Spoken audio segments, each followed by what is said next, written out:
Peace stars, once again, it's your boy E the Any Star, back again with another podcast. We're gonna continue to talk about Derrick Rose, man, because I initially made a podcast talking about my initial reactions, and then at the end of the podcast, I got into a little bit of some questions and some comments from you guys, just talking, continuing the conversation. But we got to get in depth, man. We got to get this guy his roses, as it were. You know what I'm saying? Just to make it official. All right, so to make this official, let's do it right. The next podcast, you with any star. Let's talk about it.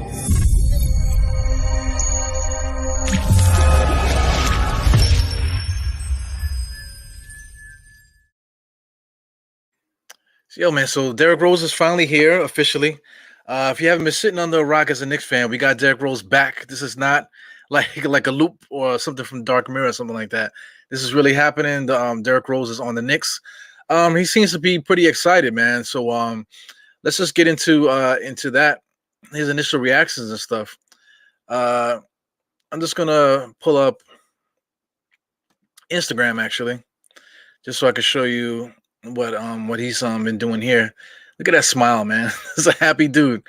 He went on to have like a heartfelt kind of like thing here. If I can click it if you guys can see it there. Make it a little bit bigger so you guys can see. Yeah, so he just was basically talking about searching for challenges and stuff like that. And he's an older man now. This is not the same Derrick Rose that was on the Knicks before. This is a guy that's 5 years older, a little bit more experience. You can see he let the hair grow, so he's got to be on some kind of spiritual journey. When he was talking about the other young kid in Detroit, he was saying that he didn't mind him starting, he didn't mind him coming off the bench. He's in a different place, right? Right now, he's doing a lot of floaters. He's not driving a lane like he used to be. So that's one thing I wanted to say before I get into anything else is that this is not the Derrick Rose of old. He's not going to be jumping in the lane and dunking. He's not going to be doing all kind of circus wild layups and stuff. This is an older, more mature, Derrick Rose. Like it reminds me of Boston, when they had, some of their guys. They had Dennis Johnson. They had Tiny Archibald and even this guy, Pistol Pete. By the time they got these players, they weren't the same dynamic players that they were in the past. They became a different player. Also, just if I can add to that, Derrick Rose is in that category now where he's like the elder statesman, 32 years old, not as athletic as before, but what he's going to bring, hopefully, is some good luck to get us to the next level, man. The next level, the ultimate level, is definitely the championship. Tiny Archibald, like I mentioned, Pistol Pete, Dennis Johnson. Even though Dennis Johnson did win in Seattle, but then when they finally came, they got older and they got to Boston and whatever. That's how they got their championship by falling back, not being like the leading scorer of the league, and not being the leading assist man of the league, not being an MVP caliber kind of guy. You just fall back into a role where you're still the same player, but maybe you're not just as athletic anymore, or maybe you're not pushing anymore because you're trying not to get hurt. It's a different stage, man. So I really don't know what the role is going to be for Derrick Rose. Right off the bat, I initially thought about Elfrid Payton, that he's just out of here, and Derrick Rose is going to be the starter. But just judging by how things have been going, Tom Thibodeau's been very steady. He wanted to keep Elfrid in there as a starter. So you don't want to disrupt the defense and things of that nature. So I expect Elfrid to keep that starting spot. But when it comes down to everything else, Derrick Rose is definitely going to make an impact on his roster. If you look at his stats, he's only averaging 22 minutes a game. So I hear a lot of comments about his production. His production is a lot lower. Well, he's also getting a lot lower minutes. So if you look at his stats per 36, his numbers are still up there, around 22 points, 6 or 7 assists a game. So he's still like a decent player.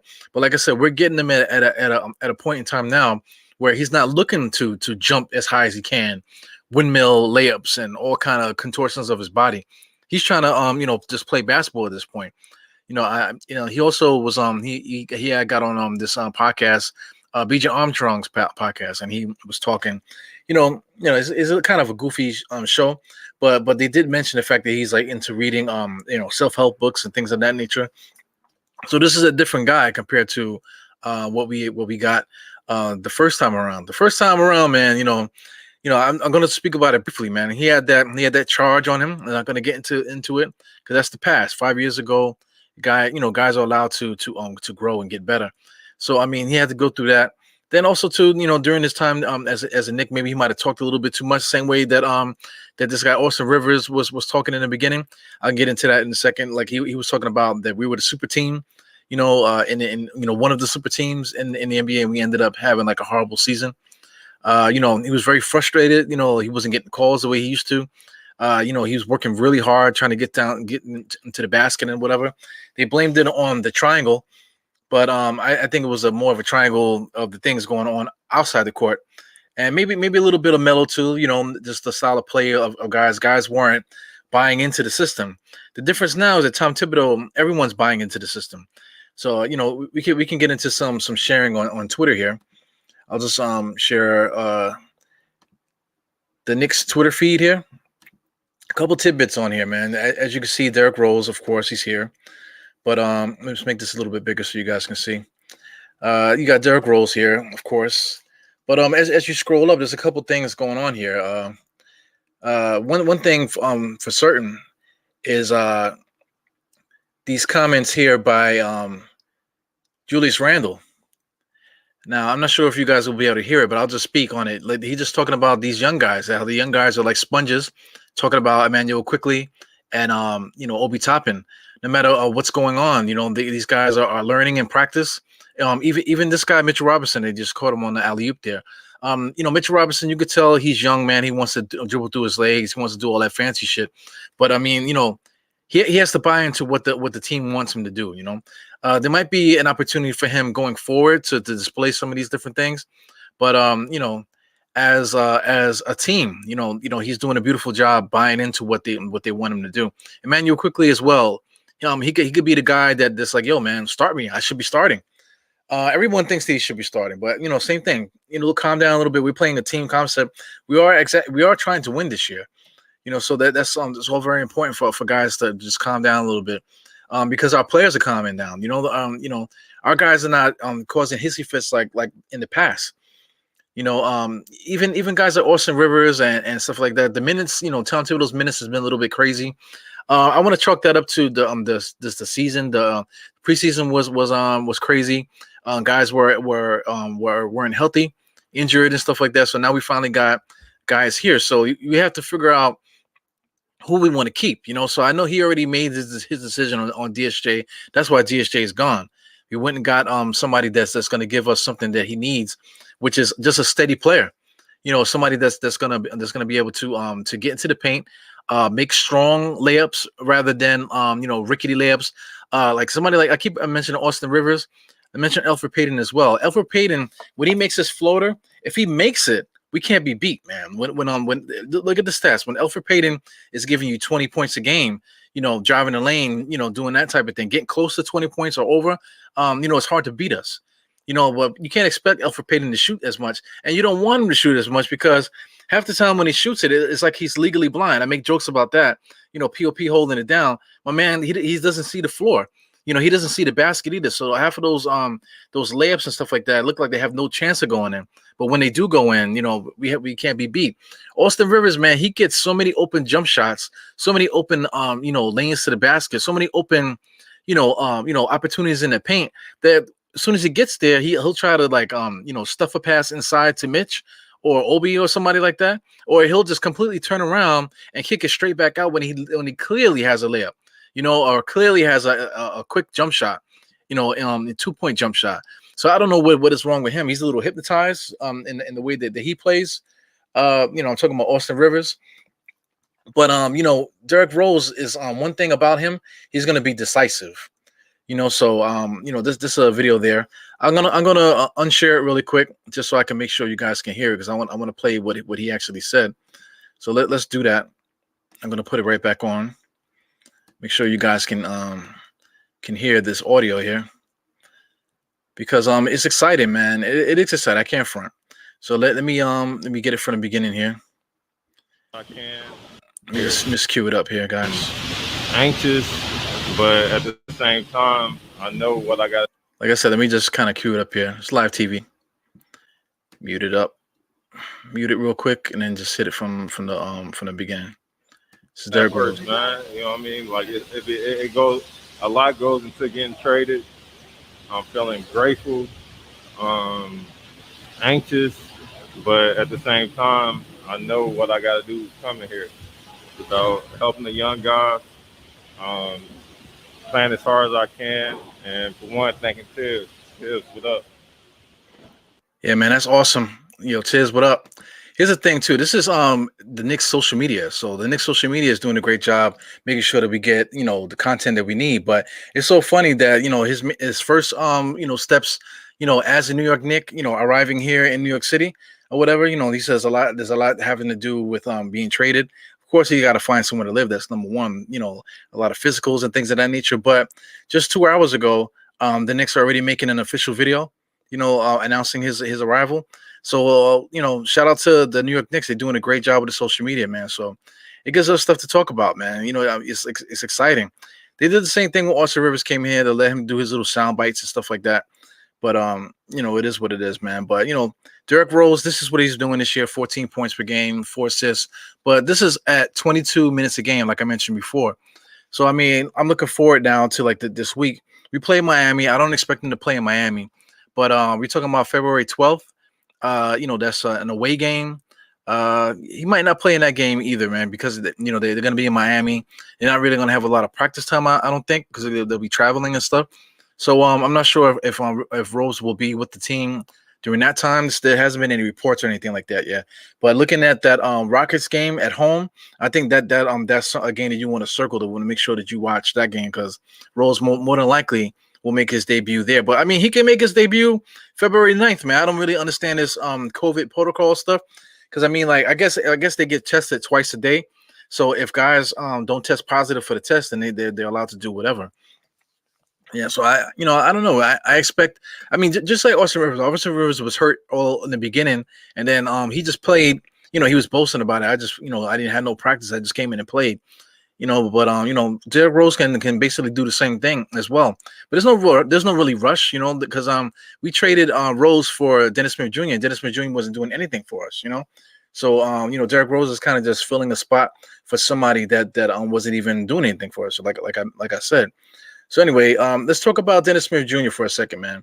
So anyway, we've had our chance to burn this kid, because of course, like in the beginning of the year, like the way things are playing out now, no one knew that things were going to play out like this way, man. We didn't nobody was saying that Julius Randle was going to be like an all-star, for me, an MVP kind of candidate, because he's giving you 22, 10 and 6 at the moment. He was giving us almost 12 and almost 7, 8 assists at one point. You know what I'm saying? So nobody knew that he was going to be giving his output. Also, nobody knew that we would have 10 wins at this point of the year either, because it took us to get 10 wins. Damn near the season was over by the time we got like our 10th win. So nobody knew this was going to happen, right? So early on in the season, I had my this guy circled to be the starting point guard for the Knicks, because I'm expecting, this is like his 4th year. He had a lot of different things going on. He had a lot of injuries and stuff. So I was expecting him to come into this year, especially after working with Abdul Rauf and stuff like that in the preseason. And then before the preseason, you could see that he really did work on his jump shot. But I mean, then the preseason came, and then just looking at a guy that's totally confused. We're looking for him to do something that he doesn't want to do. He doesn't know how to do. Or he's an AAU guy. He's a guy that you just got to put out there and just let him get busy. But Tom Thibodeau, you have to work within the system first. You got to prove that you can do that before you can get to the next level. Talking about just giving you the green light to do your thing. So that's the difference between Emmanuel Quickly and some of these other guys. That Emmanuel Quickly, he did do that. He paid his dues. He didn't get his chance until the end of the preseason. I think it was like the last game, the second to last game he played. Then the last game he had the breakout game. But it's not really just the fact that he could shoot or that he could dribble good and stuff like that. It's the fact that he's out there chirping, leadership, directing traffic on defense, directing traffic on offense, on breaks of plays. He's coming up to guys, talking to the referees, talking to the other players. He's engaged in the game. Dennis Smith Jr. doesn't play that way. And that's what we need. We need someone to play that way, and that's why Emmanuel Quickly is getting his opportunities. It has nothing to do with the fact that Emmanuel Quickly is a good scorer or things of that nature. It has to do with the stuff that he does in game, off the ball, and this, that, and the other, on the bench, being a part of the team. That's what we need from our point guard. Dennis Smith Jr. is not going to give that to you. Frank Ntilikina the same way. Just to mention him into the conversation, these guys are in the same boat. You're not going to expect Frank Ntilikina to be talking to the referee, to try to get the referee on our side, or talking to other players to try to just to get the banter going back and forth, or rallying his troops on defense, telling guys where to go, telling where the guys to go on offense and things of that nature. Taking the ball in his own hands, shooting the basketball. These are different things that Frank Ntilikina, we want him to do, but he's never been able to do it. And right off the bat, Tom Thibodeau picked up on both of these guys, bringing the attention back to Dennis Smith Jr. So it's great for him because I'm going to Detroit. He don't got to deal with none of that dumb shit because Detroit is terrible. They got Blake Griffin over there. That's a shell of himself. It's hard to see him play out there. A couple other projects over there. The guy Jackson that got drafted by Phoenix. He ended up in Detroit now. He's actually playing pretty good. So those guys over there in Detroit, it's basically like a wasteland. They have a bunch of guys there that they don't know who's going to do what, and they don't know when they're going to do it. So they just throwing guys out there and seeing what they can do. Right now, their draft pick is hurt. So he's going to be out. That the other French kid. But so Dennis Smith Jr. has an opportunity to come in there and just grab 30 minutes off the rip. So if he has 30 minutes off the rip, and they're not trying to win nothing, they just have a ragtag team over there. So they're gonna put him out there and just let him do what he wants to do. So I'm quite sure he's gonna get a lot of dunks. He's gonna get a couple highlight dunks. He's gonna get a couple breakout games immediately. He might get some high assist games because he's basically gonna be playing pickup AAU style basketball, and that's how Dennis Smith Jr. is gonna get his money, whatever. So shout out to him. This is a great opportunity for Dennis Smith Jr. to go out there and do his thing. So let him go out there and do it. Because that's the style of play that he wants to play. If he could prove it to Detroit that he can do that style of play, then they'll give him the reins, man, because they have nothing else going on over there. So shout out to him, man. It's a big opportunity for Dennis Smith Jr. Let me scroll up again, make sure I didn't miss anything here. Of course, the Derrick Rose interview there. It's interesting, man. So anyway, now that I got all that stuff out the way, I just want to bring the attention back to us, back to Knicks fans. So I'm just looking at on Twitter, of course, we're on the internet. Twitter is out there. I could reference on some of the things that guys are saying. Instagram as well. I love Instagram. But guys are mostly complaining. We got Derrick Rose for what? We gave up draft picks and all this other stuff. Too many guys are complaining about that. But I did make that point that some of these stars, that as they age, 32 years old, you pick them up at the right time. Right now, this is the right time. The Knicks, we're right at the cusp of making the playoffs. So this is when you start grabbing a Derrick Rose, somebody that used to be great. Now, he went through his trials and tribulations. Now he's this player now. We don't know what we're going to get out of him in New York again.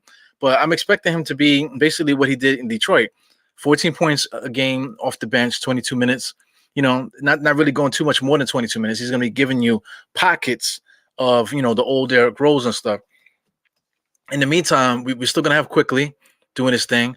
Like everyone's saying too, I think Austin Rivers is out of here. It's either going to be Austin Rivers or Elfrid Payton. Now, Elfrid Payton, quote unquote, has a no trade clause. I think that no trade clause needs to be explained a little bit better because I think that it has to do with just the fact that they signed him. Like everyone that signed in the offseason, they're not allowed to be traded until a certain point. So I don't know if that's the situation or if it's the situation that we re-signed him again. We signed him and then waived him and then re-signed him again. So I'm wondering if that has the stipulation. That's the reason why he has a quote unquote no trade clause. I don't think they said, hey, Elfrid Payton, let's give you a no trade clause on a 5-year, 1 year bullshit contract. You know what I'm saying? I don't think that's the case, So there's some kind of stipulation going on there. That's the reason why he has a quote unquote no trade clause. But at the same time, if there's an opportunity for him to go to a team that's guaranteed to make the playoffs or guaranteed to do something, I'm quite sure he's gonna want to do it. Especially to get out of our hair. A lot of people are out there chirping, and he sees it all. He got a burner account on Twitter, for Christ's sake. So I know he's sick of the bullshit already. Sick of playing that way. having to play with that type of pressure. So I'm quite sure he will welcome a trade somewhere, especially if that team is in a better situation. So I mean, like, what do you expect to get from Alfred Payton? That he makes $5 million a year. Same thing with Austin Rivers. He makes $3 million a year. So what are you expecting to get from a guy like that? Because both of those guys are terrible. Austin Rivers, he is what he is.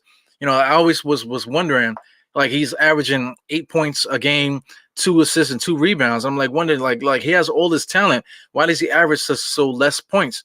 Now we know. You didn't know the secret is out. He's a timid basketball player. So I hate to see guys. I don't want when guys leave. I don't want them to leave on bad terms. So I don't want that negativity to go out with them because it's gonna come back. So whatever happens. We'll get our compensation. All those that were so sad that we traded that second round pick into Detroit, we might end up getting a second round pick for Alfred or Austin Rivers too. So it is what it is, man. You can cry about it now and then. Later, you can be so happy. Oh wow, the Knicks are willing and dealing, right? Yeah, okay. So anyway, here's the thing with me. I think this is a lot of people don't agree with me here either. I think the Knicks need to make a trade right now to get a bona fide starter backslash rotational player to help this roster out this year, right now, because we are in the midst of a playoff race, and I feel like we must make the playoffs.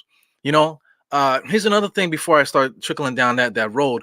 Like a lot of you guys that follow the Knicks, you get so pissed off when the Knicks lose.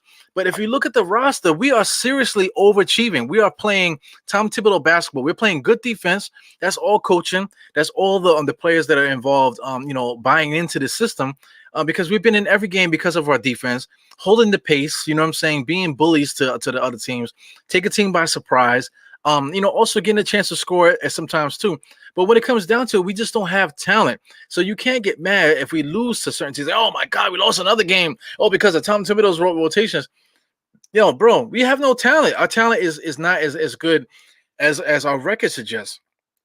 We are absolutely overachieving. Certain guys are playing really well, like Julius Randle. People are dragging RJ through the dirt, and RJ's been playing great. He's averaging 17, 17, whatever, 3 assists and 6 or 7 rebounds, whatever it is. That's really good numbers, man. Guys make the all-star team with those type of numbers. So it's a little bit too much that we get, put pressure on these guys. Second year player, Julius Randle's never been the guy. He is the man right now. So we're expecting too much, and especially quickly. Quickly's a rookie, so we expect him quickly to be just brought up into that echelon already. Like you guys are expecting too much from these guys.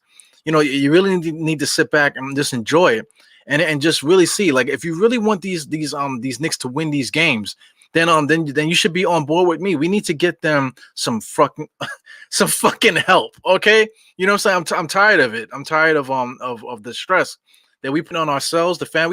I see guys arguing all day long on all these Twitter feeds and stuff like that, arguing all day long about Alfred Payton and this, that, and the other. It's too much. The truth be told, we don't have enough talent on the roster, and it's not worth it every day to be arguing about Alfred Payton. And Austin Rivers. These guys are trash, man. Shout out to Alec Burke. Alec Burke, I wanted him to start. Right off the bat, as soon as he came back, I realized that was a mistake.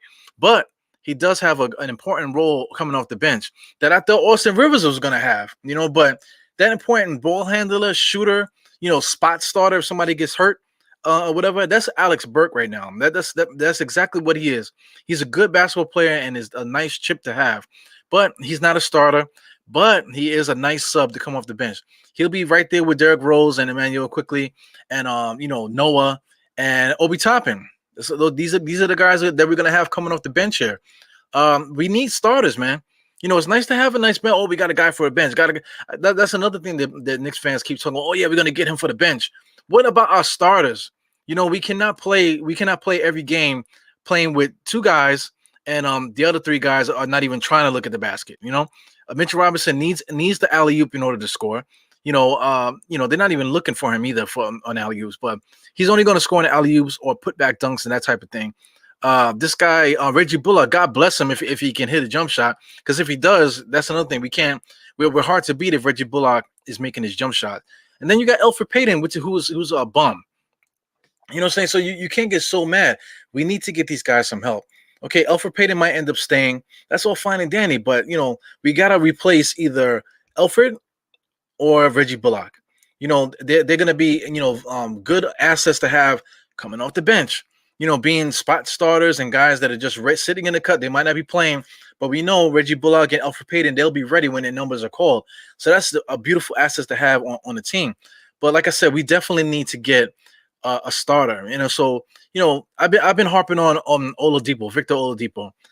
In Houston, I feel like Houston is Houston is trash. I wish I could take Cousins away from them too, because they're not utilizing Cousins the way they should. He's supposed to be on minutes restriction, but they're not even putting him on minutes. They give him like 12 minutes a game here, but then when they finally do give him minutes, he gets typical Cousins output, getting double doubles and getting block shots and shooting threes and doing everything. He's a Swiss Army knife. So I mean, if Houston don't want to play Cousins, then trade him to us. Put him in a deal with Oladipo. Then if you get those two guys, then throwing that first round pick, would make a little bit more sense. But here's the thing: we don't trade Dallas's pick. That's the gold right there. That is going to be a lottery pick, and that's the one that's gonna save us going forward. That lottery pick. So that's going to be very important, and that could potentially be a number one pick, and we can be like the Lakers, where the Lakers every time you look around, they're getting Kobe out of nowhere. How the hell did they get Kobe? They traded Vlade Divac, for this kid, that Charlotte drafted. Nobody knew that he would be one of the greatest players ever to play. They traded, be way before in the 70s. They traded, what's that? Gail Goodrich, to the Utah Jazz for a future draft pick that ended up being Magic freaking Johnson. And they had just finished winning the championship, if I'm not mistaken, the year before that he got there. And they already had Kareem, and they already had Storm and Norman, and all the other guys over there. You know what I'm saying? So why can't it be us, man? Why can't it be us? You know what I'm saying? So like this draft pick that we have, we want to make the playoffs. So don't worry about that, getting, oh man, we traded that 20-something pick, because if we right now we're currently like what, 6th or 7th seed, around there. Everybody's record is about the same. But I mean, if we get some reinforcements, we can push this this record up into the 3 and 4 possibly. So now you're talking about a draft pick that's going to be in the 20s now. You know what I'm saying? So who cares about the 20th draft pick? We can trade to get those, and at this point, like I said, we got Dallas's pick. So why do we care? Why do we care about that? We need to get more draft picks and stuff like that. Whatever, bro. We need to win a fucking championship. So it doesn't matter how we get it. You know what I'm saying? So, like I'm trying to say here, trade, you could trade that first round draft pick, give it to fucking Houston, take Oladipo back, maybe throw Knox and some of these guys in there that are not playing. Frank Ntilikina, they're not playing. Put them in the package, throw them out there, send us Cousins. Then, put out Julius Randle, put out RJ Barrett, put out Cousins, put out Derrick Rose, put out Oladipo. All of a sudden, we got a squad that we could take to the playoffs. Not necessarily win a championship this year, but take it to the playoffs. But who's to say? Who's to say that team can't come here in like the next month or two? All of a sudden gel, catch lightning in a bottle, and take all these teams by storm. It's happened before. It's called 1999 when the Knicks went to the championships with Camby started the year coming off the bench, and all these other players. Sprewell was coming off the bench, and all this other stuff too. Next thing you know, we're in the freaking finals. So stranger things have happened, So why can't it happen again to us? Why can't it? You know what I'm saying? Not saying Oladipo's gonna be like some savior. All that savior shit is dead. We're talking about putting together a rotation, 10 players. Maybe now after all these things that I'm throwing out there, now we're stretching this out to having a solid 12-man roster. You know what I'm saying? Now Alfred Payton that we were crying about being the starter is now pushed to being the 12th man. You know what I'm saying? Do you see what I'm saying? You need to invest in Kleenex, some of you guys, man. Anyway, let's just see what you guys are saying here. Thank you for hanging out with me, by the way. This is kind of late for me. Like I said, I've been trying to be more consistent with the podcast. But this is kind of getting late for me, man. But I'll just click here, just give guys some shout outs. First of all, I'm sponsored by Manscaped. So go to manscaped.com. You can get 20% off and free shipping by using promo code diehard20. So that's something that's new, man. I'm trying to get Manscaped to sponsor the kid right now. This is kind of like a provisional kind of thing. So if you guys want to get something for Valentine's Day or whatever, that trimmer, I must say, that trimmer is dope. I actually got two of them. I got one for the nuts, and I've been actually using the other one for the mustache and stuff. And I've been having problems with it due to COVID. So that shaver actually has been nice and clean. But of course I got the labels. I don't want to be shaving my balls. My face with my ball shaver. So you know what I'm saying. It is what it is, man. So anyway, manscaped.com, 20% off. Use the promo code DIEHARD20. Anyway, shout out to Simmer Singh. He's here. We got Camilio Scarpone. What's good, my man? L Marshall, he's talking some junk here. Anyone taking DSG jersey number will get 5 times better. Yeah, we'll see what happens, man. I think Derrick Rose is gonna get number 4. So who's number 4? I'm trying to remember who's number 4. I'm thinking Anthony Bonner. That's for the old heads. I think Anthony Bonner had number 4. If anybody could tell me who recently had number 4. We got L Marshall still talking here. We got MT I never seen before. He's talking about Leon Rose meets me Alpha straight up and tells him that he won't be in there. Yeah, I mean, we're gonna need him for the time being, like I said. But if we continue to build this the way that I've been explaining, then it's very possible that the Alfred might just be waving a towel next to Theo Pinson. By the time we get done with the roster, who knows, man? You never know. So anyway, I'm just shouting you guys out, making sure that show you guys love. So thank you for hanging out with me, man. We got Chet Nick. What's good, man? He hangs out sometimes here. Talking about Levine and Victor are more scored than shooters. I don't think. How would it hurt the lineup? That's one thing I want to mention too. Like, how does adding talent to the roster hurt the lineup? Me and Sim and some of the guys, we were talking about it too. Having Alec Burke coming off the bench is great. Because you don't want to disrupt what Julius Randle and RJ and everybody's doing, because adding him kind of threw everybody off for a second. That's why Alec Burke got pushed back to the second unit. But the thing is, how do we get better? How do we get to the next level if we're worried about not letting Julius Randle and RJ get off? You know what I'm saying? Are we trying to win a championship, or are we just trying to build up people's trade value? That's a thing that we have to continue to explore as a fan base. Because we haven't won it in so long that I feel like people want to just prolong it. You want to prolong the not losing. I'm just skimming through this here. He said Oladipo is an excellent defender. Yes, he can come here and get into a role. You don't need to score 30. Just come in here, score 15, play good defense, and fit into what the Knicks are doing. And that's what we need. We need a guy that can give us another 15 points a game to add to what Julius is doing and what RJ is doing. RJ's under a lot of pressure, man. Second-year player. He's being asked to be this perfect player. He needs a chance to get there. So adding another talent will help take that pressure off him, and then he'll be able to calm down and do his thing. JJ Redick, these are names that came out there. He don't. Somebody like JJ Redick that can play defense. I mean, at this point, JJ Redick is not the same player. That's so, at that point, you might as well just keep Reggie Bullock if that's all you want as a shooter. We'd love to get Boogie. Yeah, man, Boogie. That's another thing. Derrick Rose had his problems in the past and stuff, but Boogie, he's still the same guy, man. The guy's still catching fits and stuff out there, man. But I mean, we got Mitch, so I didn't say bench Mitch. Mitch could still start. Cousin can come off the bench. And then you have Noah and this guy Taj as guys coming off, to bolster the practice court. And if guys get hurt, these guys can just come in. You know what I'm saying? That's what real teams are. All these championship teams, they got players on their bench. So you look like, damn, they got this guy on the bench. If something goes down, they know they could just go to these guys and they can plug in and play. Or if you just need somebody to come in there and start some trouble, or to get into somebody's head, you could pull guys. You know what I'm saying? So that's what championship teams have. They got talent. They have talent. The Knicks don't have any talent. So I don't understand why people are fighting the fact that someone is talking about accumulating talent with this team. MT is getting busy, man. Thank you for hanging out with me, man. Trade that 2023 pick. Yeah, I mean those are the picks that you trade. The 2023 Dallas pick. That's a traded draft pick that we can let go. And like I said, this year's draft pick I will let go also because it's going to be in the late 20s, and we got the 31st pick from Detroit in the second round this year. We have it coming up. So I mean that could be maneuvered, because we did that last off season too. So we have the guys that have the chops and stuff that they can get out there and make moves and stuff. Yeah, man. So I just want to keep showing you guys love. We got Knicks fan for life on IG. Shout out Die Hard. What's good, man? I seen you on the show a couple times before too. Yeah, man. I'm looking at this stuff here.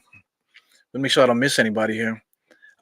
We got I think I skipped something here. So let's make sure I got Ill Matrix here. What's up, Ill Matrix? Salute to you too. Boost Mobile is here. Shout out to Boost Mobile. Tell them to hit that thumbs up. Yeah, those other guys say that, man. So I mean, you already know what it is, man. If you guys want to help out the channel, hitting that thumbs up does help, man, because it helps the whole logarithm thing. I kind of lost my logarithms, man. I had one video that hit like 11,000. And I'm like, oh shit, the ball is about to roll, and then I started doing some other shit, and then now the logarithm's all messed up. Yeah, man. So I appreciate the support, you guys. I love being a Knicks fan. I love talking Knicks. So coming on here just to give you guys something else, when you're clicking through the YouTube channels, because that's how you click it with the clicker. You can see, listen to see what I gotta say, listen to see what other guys gotta say. Support everybody, man, because I would rather you support all of the million Knicks podcasters out there than clicking ESPN and say, yo, did you hear what Stephen A. said? I don't give a damn what Stephen A. Smith said. Did you hear what Simeon Russell said? You know what I'm saying? Did you hear what some of these other guys said? Did you hear what the panel on Simeon Russell's show said? Did you hear what I said on Simeon Russell's show? Shout out to Simeon, man, because Simeon is the one that really got me doing the visual stuff. I was doing more audio before, man. So I guys are supporting each other, man. So I mean, why go to ESPN and support them when they talk about us, especially SNY? SNY, was it SNY or CBS? CBS gave Emmanuel Quickly a D+. Whatever, dude. Whatever.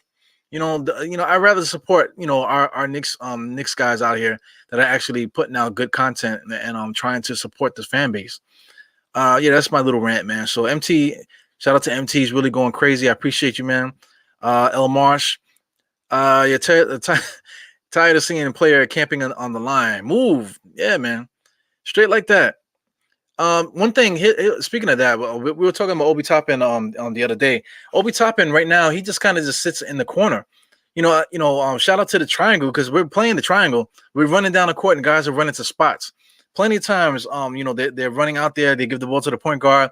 Obi's flying up the court, going right into that bottom corner. Usually on the bottom corner, if they're playing on the right hand side, he's usually right on that bottom corner, just standing there, waiting for somebody to give him the ball, because there's a lot of action on the opposite side. So he's open on the weak side to get the ball, backdoor, the same way that Chicago was doing to us. We can do that to teams too, but we just got to have somebody that's going to find him.